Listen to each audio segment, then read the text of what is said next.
Hey, what's up guys? Joker here. Today we're going to be taking a look at the GTX 1080 Founders Edition, and the model that I got is an EVGA model of the Founders Edition card, but as you guys probably know, Founders Edition cards are basically reference graphics cards, so it doesn't really matter which one of the board vendors you get it from, whether it be EVGA, Asus, MSI, Gigabyte, Zotac, PNY.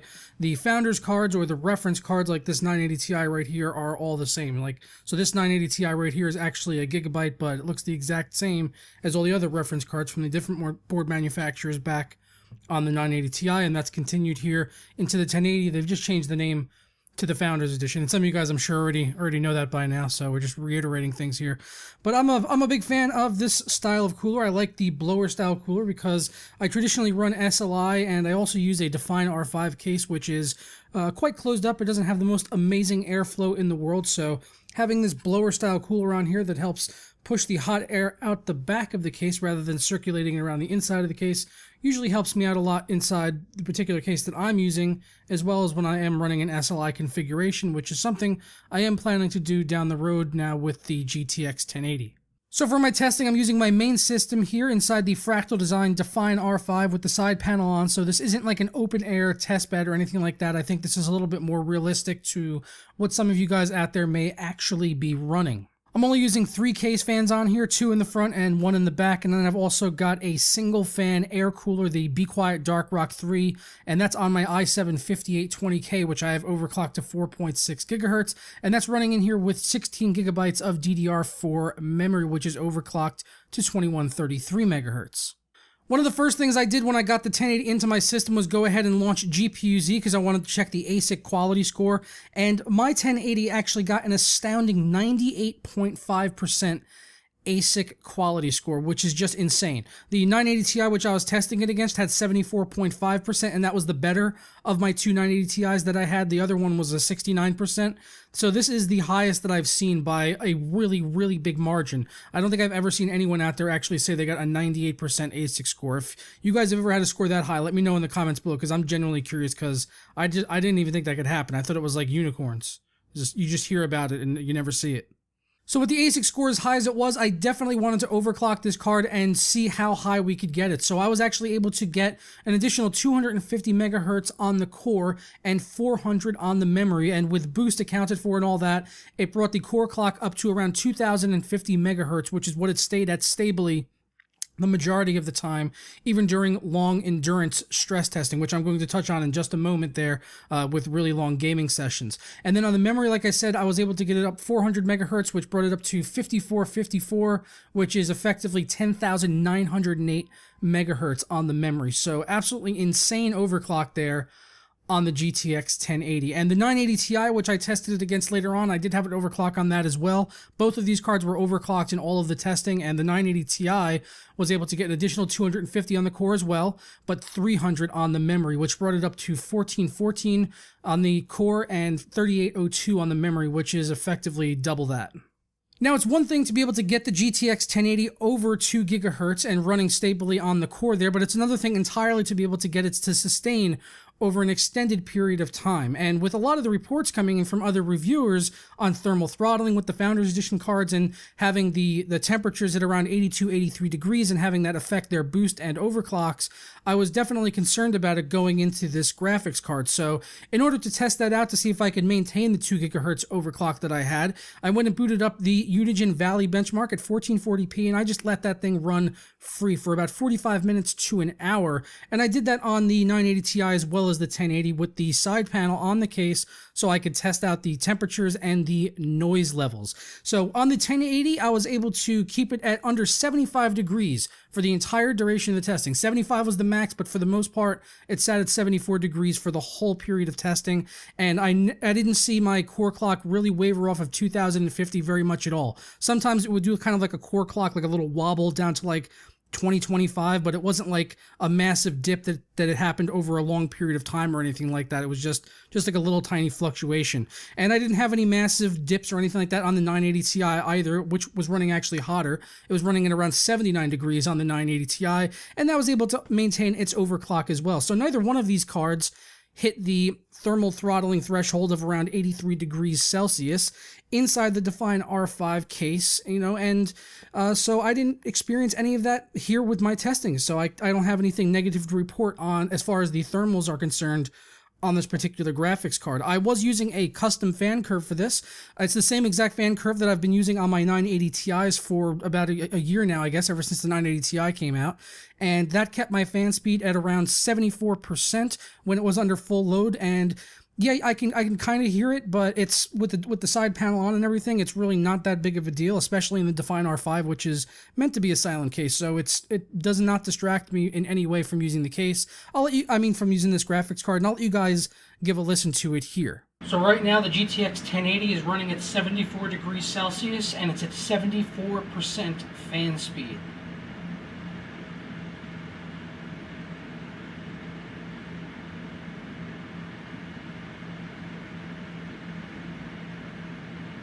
All right, now I'll go ahead and take the case door off so you can get an idea of how it sounds if it's open with the door off.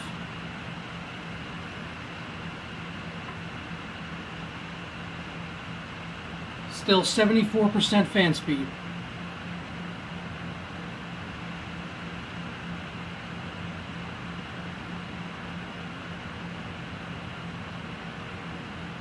Removing the case door brought us down to 72 degrees Celsius and 72% fan speed within about 30 seconds of removing the case door.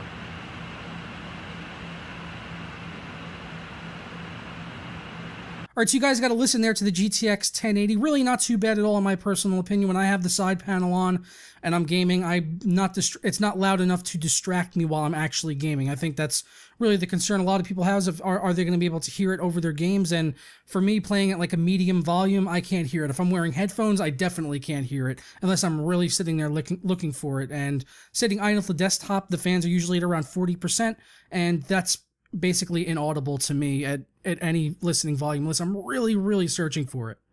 Okay, so we saw the overclocking, the noise levels, the temperatures, all of that stuff. I know you guys want to see the actual benchmarks, so we're going to jump into that right now with the rockin' benchmarks. But just to let you guys know, for the testing on these games, I was using no anti-aliasing and no GameWorks. Besides that, all other settings available in the games were turned up to their highest settings. If there was a graphical effect in there, it was turned on.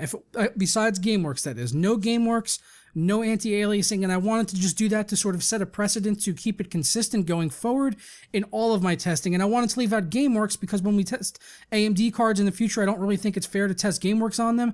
So I just want to keep it consistent going throughout all of the future testing here on the channel. So that's my reasoning there for that. If you guys are opposed to that in any way, you can leave your grievances in the comments below. Let me know why you would like to see me maybe do it differently, and I will take it under advisement. But without further ado, let's go ahead and kick it off with the rockin' benchmarks.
Okay, so compared to the GTX 980 Ti, the 1080 probably doesn't really look that impressive to a lot of you, and maybe doesn't justify the $700 price tag of the Founders Edition graphics card when compared to something like the 980 Ti that you could pick up now for about $450 used over on eBay. And that is definitely a valid argument for sure. And if you're out there running a 980 Ti, I can't really say that I would advise you to go ahead and sell it. For me, I'm pretty happy with the performance that I'm getting because it made a lot of the games that I was playing at 4K and not really able to maintain that solid 60 FPS that I wanted at ultra settings.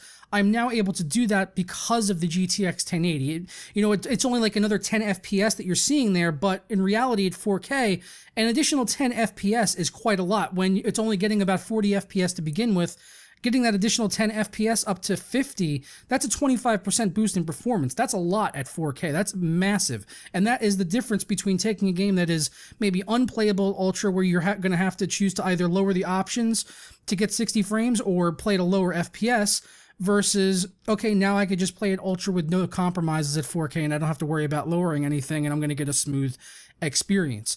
And besides a few exceptions like Crysis 3 and The Division, and also I would add Witcher 3 to that as well, although it did get an average of 51, I was seeing a lot of frames down there into the low 40s, where I would probably look to tweak some of the settings there in that particular game. And then Division and Crysis 3 as well, those games did not run amazing at 4K ultra settings. I would have to tweak down some of the settings in those particular titles, or look at running a second GTX 1080, which is something I'm going to look at doing in the future. I want to get one in for more 4K testing, and I'm probably going to do another benchmarking video like this where I'm going to test ultra wide resolutions, I think, on the 1080 versus the 980 Ti. I'm sure there are some people out there that like to see that, probably not as many as the rest of you, but I'm sure there are enough people out there that are interested in the ultra wide stuff.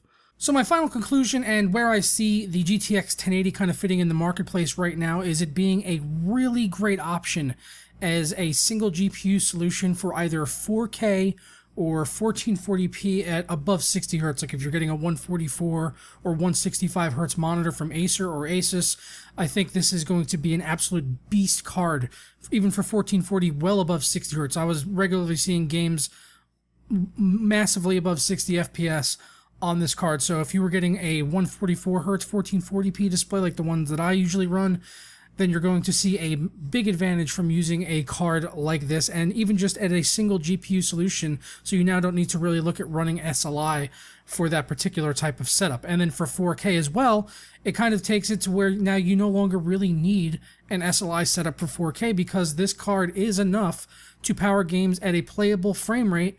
For me at 4K, given that you do have a G-Sync monitor, I would say that add that as like an asterisk at the end of that, is that I consider having a G-Sync monitor imperative for playing games at 4K at this point, because a lot of the games, even the ones that can average over 60, you're going to see drops below 60, and for when that happens, you're going to want to have something like G-Sync there to get your back. So for 4K 60 FPS on a G-Sync monitor like the 1080 is just absolutely amazing. I couldn't ask for a better card right now at this time, apart from, well, the full-fat Pascal when that eventually comes out, if we were to get that now, but I know HBM is being limited, so we just have the DDR5X right now.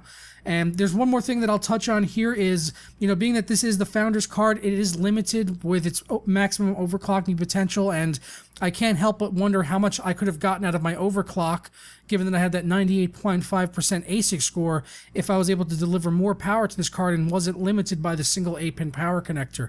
I'm really hoping that we can get one of the board partners' custom PCB cards in on the channel to test in the future, like Gigabyte or Asus or EVGA, MSI, whoever. All of these guys have custom boards coming out with multiple 8-pin power connectors, or 8 and 6-pin power connectors too, I believe. So I really want to get one of those in on the channel, definitely to compare it against this card, given that I got the high ASIC score, see how much performance I'm missing out on just because I couldn't get additional power delivery. But I'm going to go ahead and get out of here, guys. Please let me know your thoughts down in the comments below, and I will catch you next time.